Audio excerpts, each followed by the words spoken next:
Оперативно помочь пациенту и сократить сроки восстановления – основа современной хирургии. И медицина нашего региона в этом преуспевает. В последние годы в Коми внедряют все больше новых методик. К примеру, методика РНДВУ – лечение осложнений желчекаменной болезни. Необходимый для этого дуоденоскоп закупили еще в 2021 году. На сегодняшний день с его помощью выполнено 5 операций. Результаты самые положительные.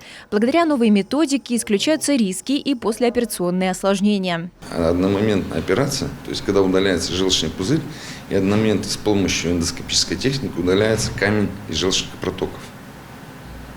Вот суть методики РНДВУ.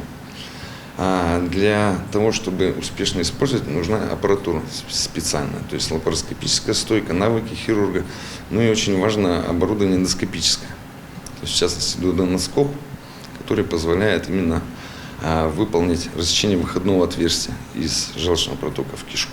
Еще одно новшество – лечение диабетической стопы. В этих целях в феврале этого года в Республиканской клинической больнице открыли специальное отделение на 16 коек.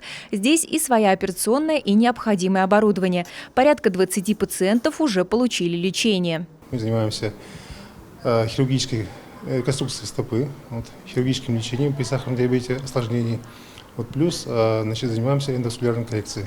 То есть, если просто сказать, то восстанавливаем снабжение нижней конечности, потому что без этого бороться с диабетом стопой очень сложно. Для работы с новыми методиками сыктывкарские хирурги обучаются в ведущих клиниках Москвы и Санкт-Петербурга, а полученными навыками делятся с коллегами из муниципалитета в Коми. Ксения Мишарина, Олег Костромин, телеканал Юрган, Сыктывкар.